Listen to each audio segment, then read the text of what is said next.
नीतीश जी पर आरोप लगता है वो सरासर गलत है। तो ये एक इशू उसके पास, सरकार के पास डाटा हो गया और उस पर नीतीश जी ने उस पर काम करना शुरू कर दिया।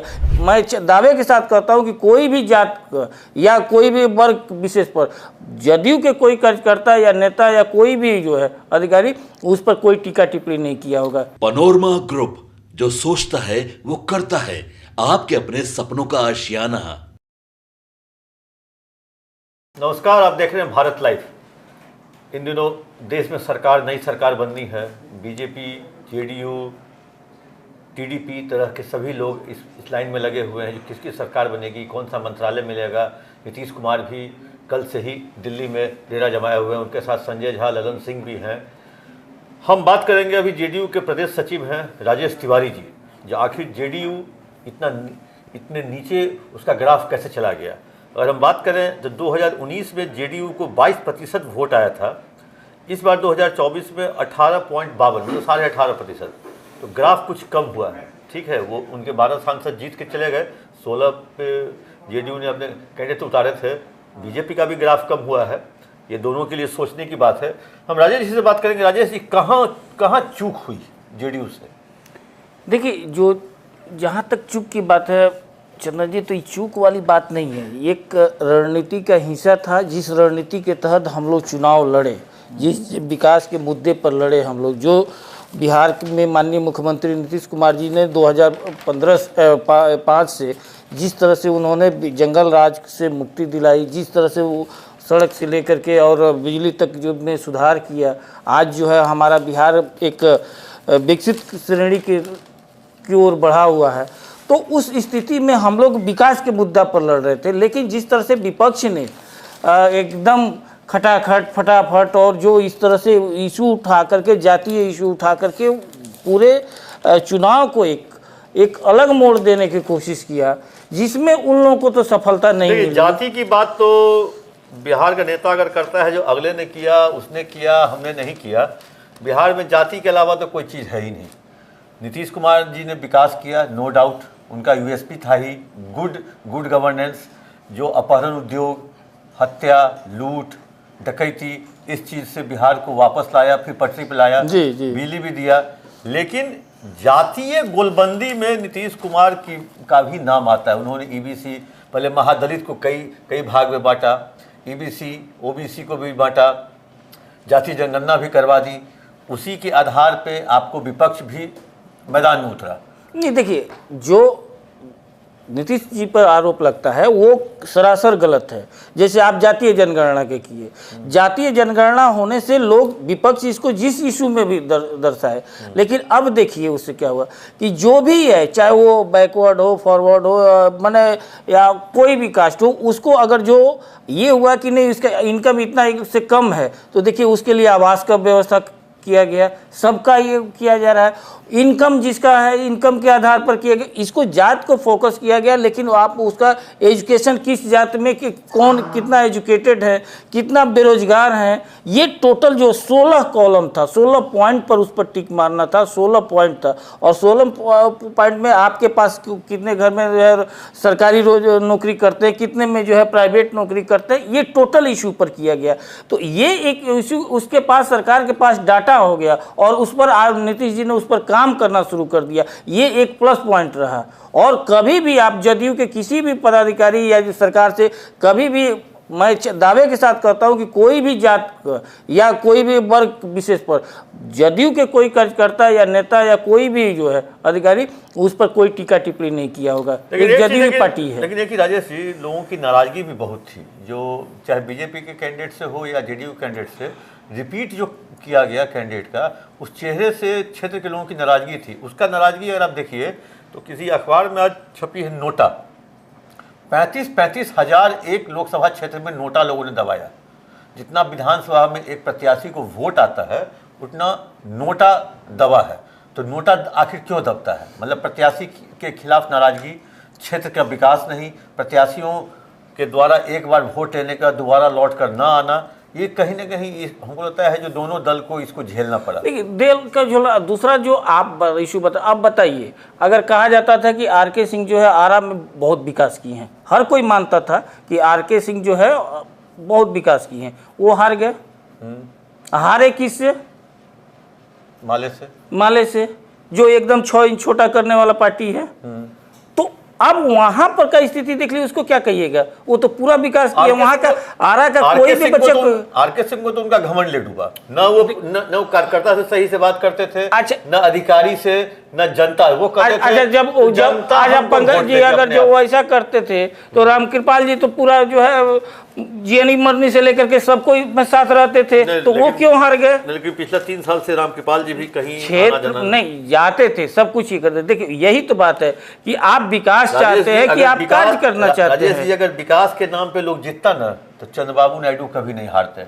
इससे आप इत्तेफाक रहते हैं कि नहीं? ये है, लेकिन काम तो भी तो जरूरी है ना, काम तो जो जरूरी है। नहीं, नीतीश कुमार जी का वोट प्रतिशत आखिर कम होने का कारण क्या है? इस बार तो बहुत आराम से एनडीए के साथ लड़े, और जो कहें फील गुड फैक्टर भी था, मोदी का चेहरा भी था, नीतीश कुमार का अपना भी चेहरा मोदी जी से कम नहीं है, इनका अपना भी यूएसपी है, गुड गवर्नेंस के लिए पूरे चुनाव में अगर जदयू का ही एक कार्यकर्ता रहा, जदयू का ही वोटर रहा, जो किसी भी दूसरे आप कहीं नहीं टूटा है। जो भी हमारा बेस जो है जदयू का कार्यकर्ता रहा है और बेस वोटर रहा है लोग, वो एक इंटैक्ट रहा, वो एकदम हमारा एनडीए के साथ रहा। इसमें कहीं आप उठा करके जो 40 का आंकड़ा उठा करके देखिए तो जदयू का जो वोटर रहा सिर्फ एक समाज को छोड़ करके, बाकी अधिकतर जो है हमारा जदयू का कार्यकर्ता हमारे साथ रहा। लेकिन एक बात और सामने आ रही है राजेश जी, जो प्रधानमंत्री 12 तारीख को जो रोड शो किए, और दूसरी अब वो उन्होंने अपने बीजेपी कार्यकर्ताओं के साथ मीटिंग की बीजेपी कार्यालय में, दूसरी बार में, वहाँ तक ये पीएम तक ये बात पहुँचाई गई जो नीतीश कुमार का वोट बीजेपी को ट्रांसफ़र नहीं हो रहा है। अब वो किस कारण से नहीं हो रहा था, ऐसा बीजेपी वाले बोल रहे थे। देखिए हमको इस तरह का विश्वास नहीं है, ठीक है, कि ऐसा अगर किया गया होगा, लेकिन ये सब कोई जानता है और उसका रिजल्ट बता रहा है कि जदयू का ही वोटर है, जदयू का जो कार्यकर्ता थे, मतदाता थे जदयू का, वो अपना मत का प्रयोग एनडीए के साथ किए हैं। ये हर कोई दिख रहा है, जो भी जीता हुआ उसका स्थिति दिख रहा है कि वो कौन जीता और कहाँ का हो रहा है, और जहाँ ऐसा नहीं हुआ वहाँ घबराया हुआ है।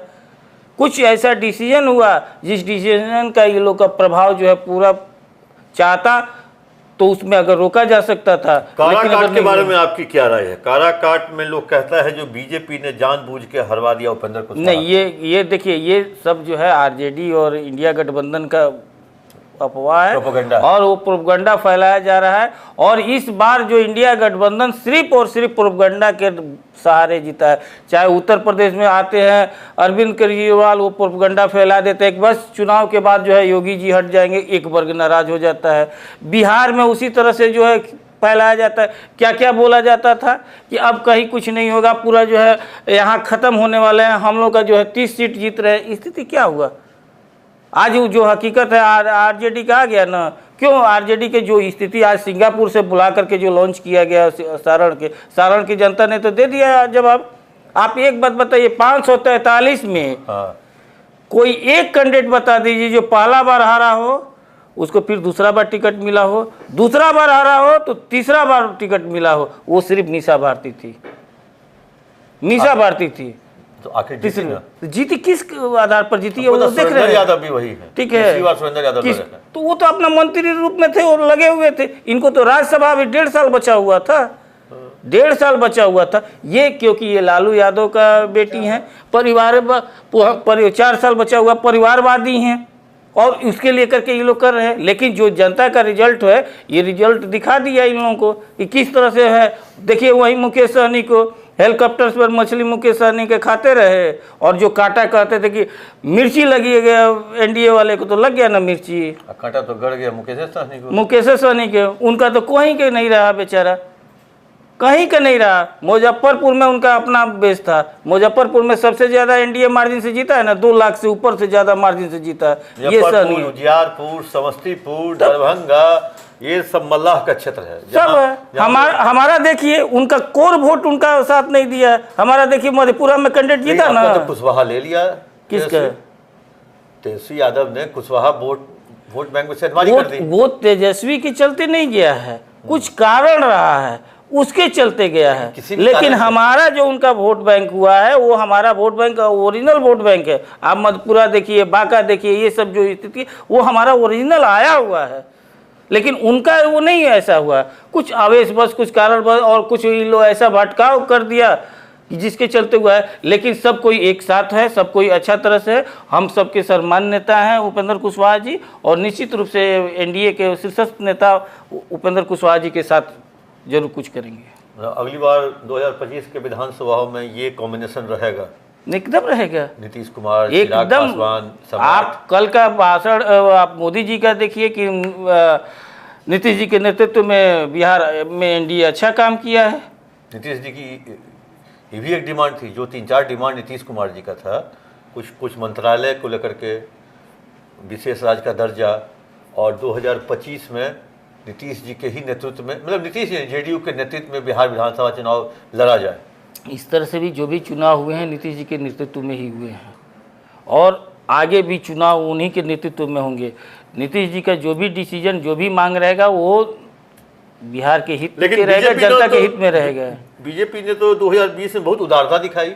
आप 43 सीट होने के बावजूद भी आपको मुख्यमंत्री के रूप में स्वीकार किया बीजेपी ने।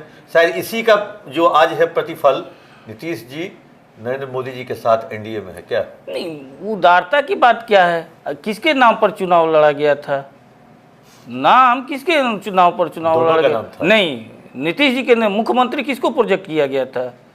नीतीश कुमार जी। नीतीश कुमार जी को, तो मुख्यमंत्री उनको बनना था। अब किसी को अगर ये हाथ कमजोर हो जाए और ये हाथ मजबूत हो जाए तो इसके मतलब थोड़ा कि पूरा शरीर में कमी है। सिंपल सा बात, वो हुआ पार्ट।